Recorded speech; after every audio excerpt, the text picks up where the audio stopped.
प्यारे विद्यार्थियों, आज हम लोक प्रशासन के महान चिंतक चेस्टर बर्नार्ड के बारे में बात करेंगे। चेस्टर बर्नार्ड सांगठनिक चिंतक में व्यवहारवाद के औपचारिक प्रारंभकर्ता माने जाते हैं। बर्नार्ड ने अपने सांगठनिक जीवन के अनुभवों को अपनी कृति the functions of the executive में प्रस्तुत किया और इनकी इस कृति ने सांगठनिक सोच की दिशा परिवर्तित कर दी।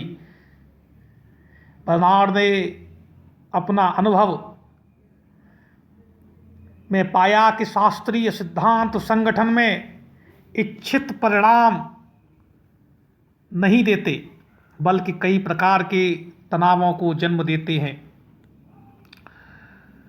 अतः उन्होंने संगठन को देखने का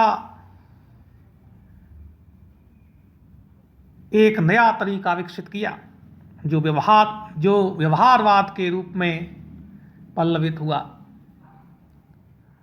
बर्नार्ड को सामाजिक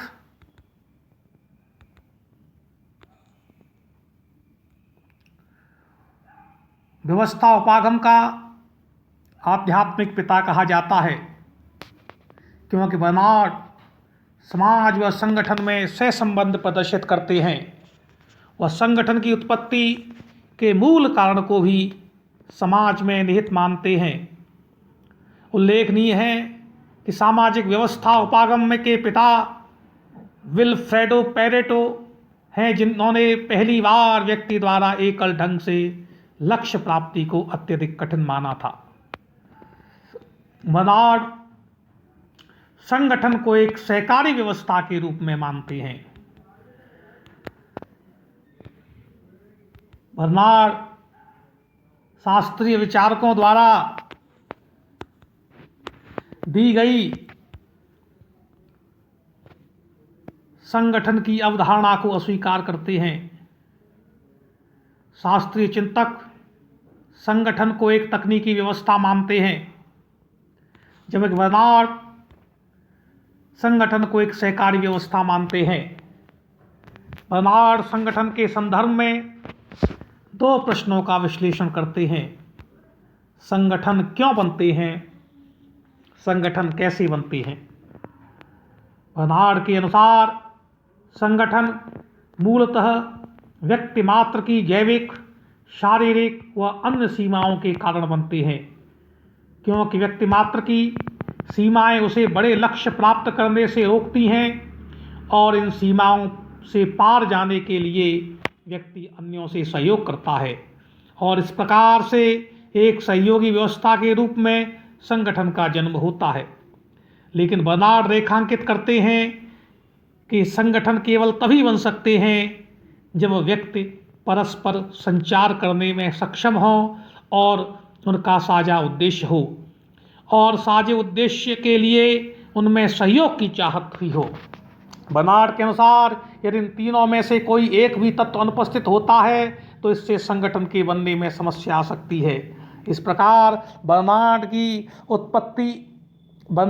संगठन की उत्पत्ति एवं बनने के कारणों का विश्लेषण करते हैं।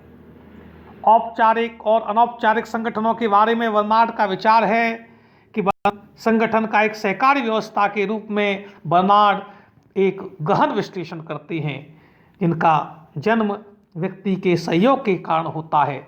बर्नार्ड के अनुसार संगठन दो प्रकार के होते हैं: अनौपचारिक संगठन, औपचारिक संगठन।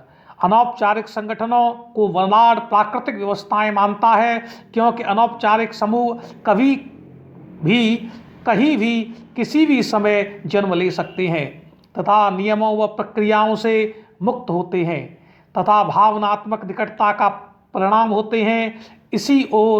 दूसरी ओर बर्नार्ड औपचारिक संगठनों को कृत्रिम व्यवस्था मानता है, क्योंकि औपचारिक संगठन कुछ सुनिश्चित नियमों पर आधारित होते हैं तथा लक्ष्य उन्मुख होते हैं, न तो आसानी से बनते हैं न ही आसानी से टूटते हैं।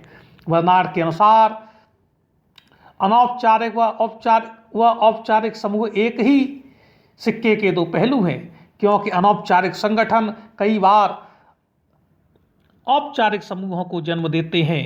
पुनः औपचारिक संगठन भी कई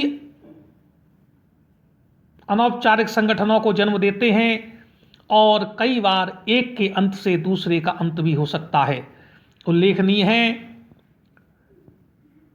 कि एल्टन मेयो ने औपचारिक संगठनों में अनौपचारिक संगठनों की विद्यमानता रेखांकित की थी। बर्नार्ड ने मेयो के कार्य का विस्तारण किया तथा औपचारिक संगठन में इसकी भूमिका रेखांकित की। बर्नार्ड के विचारों का विश्लेषण अगले वीडियो में किया जाएगा। धन्यवाद, नमस्कार।